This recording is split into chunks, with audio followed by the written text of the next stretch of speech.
Assalamualaikum warahmatullahi wabarakatuh. Alhamdulillahi rabbil alamin. Segala puji hanya milik Allah Subhanahu wa taala. Salawat dan salam semoga tercurah buat Nabi kita Muhammad sallallahu alaihi wasallam. Allahumma salli ala Muhammad wa ala ali Muhammad. Sahabat sekalian, saudaraku kaum muslimin dan muslimat rahimakumullah. Ada seorang sahabat Nabi yang mulia namanya Abu Darda. Beliau seorang pedagang. Namun beliau punya keistimewaan. Jadi pedagang yang tidak berorientasi dunia. Pedagang yang orientasinya adalah akhirat. Kekayaan yang ia punya bukan untuk kesenangan duniawinya, tapi adalah untuk akhirat. Satu kali, Bapak Ibu sekalian, di tengah cuaca yang dingin, sejumlah orang bermalam di rumah Abu Darda. Abu Darda memberinya makan, minum yang cukup, tapi tidak memberinya selimut. Padahal malam itu sangat dingin. Tamunya ini penasaran, kenapa Abu Darda yang kaya raya ini tapi tidak memberikan mereka selimut. Lalu dia bincang-bincang bersama, cobalah kita tanyakan kenapa beliau tidak memberikan kita selimut. Kata sejumlah orang, tidak usah ditanyakan, segan kita akan tamu. Tapi kata orang pertama, saya akan terus tanya saja, tidak apa-apa. Lalu orang pertama tadi mendatangilah kamar Abu Darda. Ketika ia sampai di pintu, dia lihat Abu Darda tengah berbaring di sebuah dipan yang sederhana sekali. Lalu istrinya duduk di pinggir dipan. Dia tidak berpakaian tebal. Dia juga tidak pakai selimut, bantal, ataupun kasur. Jadi di atas dipan yang sederhana. Lalu apa kata tamunya yang mendatangi kamar Abu Darda ini? Wahai Tuan, engkau adalah orang yang kaya raya. Tetapi kondisi engkau sekarang sama seperti kami. Tidak punya selimut, tidak ada bantal. Padahal cuaca dingin. Kemana saja harta kekayaanmu? Apa jawab Abu Darda kepada tamunya ini? Ketahuilah oleh engkau bahwa kami ini punya rumah yang lain. Yang jalan menuju rumah itu berat sekali, terjal. Dan kami, kata beliau, akan tinggal di rumah ini sebentar saja. Kami justru akan menetap di rumah itu selamanya. Maka setiap hasil perniagaan kami, langsung kami bawa ke sana. Supaya apa? Supaya nanti ketika kami datang ke rumah itu dan tinggal di rumah itu, kami tidak terasa berat, terasa ringan. Lalu Abu Darda bertanya kepada tamunya ini, kamu mengerti tidak apa yang saya maksud?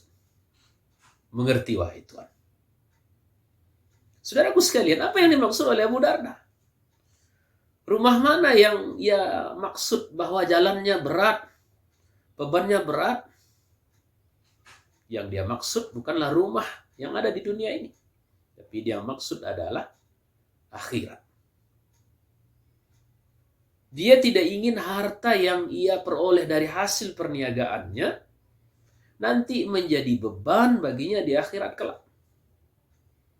Dia ingin harta yang ia punya dia bawa ke akhirat. Inilah yang sering kadang-kadang Pak Ibu sekalian ada orang tanya, harta tidak dibawa mati. Bagi Abu Darda, dan mestinya bagi kita semua, harta itu dibawa mati. Harta itu dibawa ke rumah kita yang baru nantinya. Rumah yang akan kita tempati selama-lamanya. Cuma, jemaah rahimakumullah, saudaraku sekalian, harta dibawa mati tentu maknanya ketika kita nanti mati, lalu harta itu kita bawa dalam kuburan. Bukan begitu. Harta dibawa mati maknanya adalah harta yang kita punya, nanti kebaikannya akan kita peroleh setelah kita mati. Setelah kita berada di alam akhirat. Lalu bagaimana caranya? Allah Subhanahu wa Ta'ala dalam banyak firman-Nya sudah mengajarkan kita, mengingatkan kita, mensyariatkan kepada kita. Wa mimma razaqnahum yunfiqun. Apa-apa yang Allah rezekikan kepada kita. Apakah dari hasil perdagangan? Apakah dari hasil pertanian? Apakah dari profesi? Dan usaha-usaha halal lainnya. Kita infakkan di jalan Allah Subhanahu wa Ta'ala. Kepada siapa kita infakkan? Kepada banyak hal, pada banyak orang. Misalnya dalam Al-Quran disebutkan wa'atul mala ala hubbihi dzawil qurba, kepada orang-orang yang terdekat, wal yatama, kepada anak-anak yatim, wal masakin, kepada orang-orang miskin, ibnu sabil, kepada orang-orang dalam perjalanan, ya, kepada orang-orang yang meminta ataupun yang tidak meminta-minta. Jadi bagi kita saudaraku sekalian, Allah berikan kelebihan harta. Allah berikan kekayaan yang berlimpah. Jangan sampai harta itu justru menjadi beban berat bagi kita nantinya. Harusnya harta itu menyelamatkan kita. Maka caranya bagaimana? Bagi Bapak Ibu sekalian yang hartanya sudah cukup nisab zakatnya, bayarkanlah. Ya. Oh, kalau kita sudah berzakat, ya, apa kita berhenti di situ saja? Tidak. Kita bisa berinfak, kita bisa bersedekah, kita juga bisa mewakafkan harta kita. Bagi saudara-saudara yang misalnya ada punya kendaraan, berapa buah, yang terpakai hanya satu saja, yang lainnya banyak justru tak terpakai. Maka daripada dia, kendaraan itu di rumah saja, dalam garasi saja, tidak ada manfaat, lebih baik diwakafkan. Oh, saya kan berat juga mewakafkan kendaraan saya. Jangan wakafkan kendaraannya, manfaatnya saja juga bisa. Misal, datangi pengurus masjid, Pak, ini saya punya mobil satu, ya, tidak termanfaatkan sekarang, saya wakafkan saja manfaatnya, pakailah mobil ini, Pak. Ya, sampai kapan? Ya, misalnya kita mewakafkan 5 tahun, mewakafkan 10 tahun, silakan pakai, Pak. Pakai saja manfaatnya. Tapi mobilnya masih milik kita. Bisa. Ya. Atau ada tanah kita misalnya belum dibangun apa-apa, daripada tanah itu kosong, wakafkan manfaatnya. Mungkin untuk parkir kendaraan masyarakat di sekitar. Atau mungkin untuk, ya, misalnya pos ronda. Ya. Atau mungkin untuk anak-anak muda beraktivitas secara positif. Nah, inilah yang bisa kita lakukan. Ini namanya harta di bawah mati. Cuma caranya seperti tadi, titip di panti asuhan, titip di masjid, titip di rumah-rumah tahfiz, ya, dan belanjakan harta itu di banyak tempat.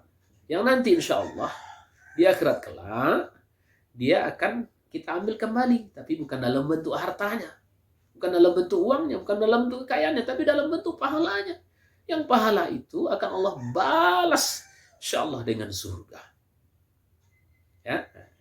Jadi Abu Darda ini salah seorang sahabat yang luar biasa yang bisa kita contoh bagaimana beliau. Jadi beliau pedagang, saudagar yang punya kekayaan yang luar biasa, tapi kekayaan bukan untuk kesenangan dunianya, tapi adalah untuk keselamatan di akhiratnya. Akan sama seperti Abu Darda, memang sulit, apalagi di zaman kita sekarang. Tapi setidaknya kaum muslimin, jangan sampai apa yang kita cari, apa yang kita usahakan, hanya habis untuk kesenangan duniawi kita saja. Karena kesenangan duniawi ini singkat sekali, pendek sekali, tidak lama, Bapak Ibu sekalian. Itu pun kesenangannya ya tidak abadi. Ya, kesenangannya sebentar saja. Makan, minum, sebentar senangnya. Ya, tidur di atas kasur empuk, sebentar senangnya. Tidak ada yang lama. Tapi akhirat, khalidina fiha abada. Kesenangannya itu kekal dan abadi. Karena itu kaum muslimin jangan pernah kita sia-siakan. Nah, saya sebagai pengurus Badan Amil Zakat Nasional Kota Padang Panjang tentu mengajak kita para aghnia, para wajib zakat, ya, untuk menyalurkan zakatnya kepada badan amil zakat nasional Kota Padang Panjang. Dan insya Allah kami akan menyalurkan kembali, mendistribusikan kembali zakat Bapak Ibu sekalian kepada orang-orang yang berhak menerimanya.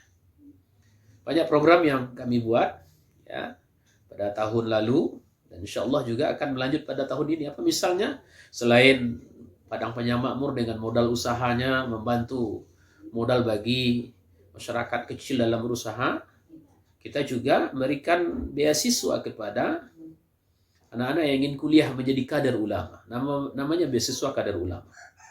Tahun lalu ada 6 orang anak yang kita berikan beasiswa ke Timur Tengah. Tahun ini insya Allah berlanjut. Bahkan bukan hanya ke Timur Tengah, tahun ini juga ada beasiswa untuk anak-anak yang hendak kuliah ke Sekolah Tinggi Agama Islam Pengembangan Ilmu Al-Quran, STAIPIK. Ya. Juga ada beasiswa bagi anak-anak yang lainnya. Dan insya Allah tahun ini Bapak Ibu sekalian, kita di Badan Amil Zakat Nasional Kota Padang Panjang juga hendak membeli mobil ambulan yang nanti bisa digunakan oleh para mustahik kita di Kota Padang Panjang. Ya, ini di antara programnya. Begitu juga dengan kita bisa juga lakukan Bapak Ibu sekalian infak dan sedekah kita kepada pihak-pihak lainnya.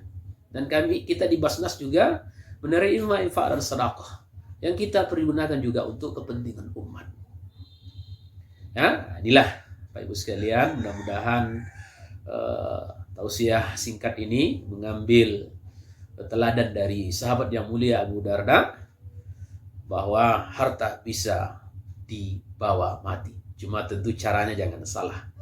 Jangan sampai misalnya Bapak Ibu sekalian kita berpikir harta kita itu kita bawa ke kuburan. Tentu bukan itu caranya. Ya. Barangkali itu Bapak Ibu sekalian, mudah-mudahan bermanfaat untuk kita semua. Assalamualaikum warahmatullahi wabarakatuh.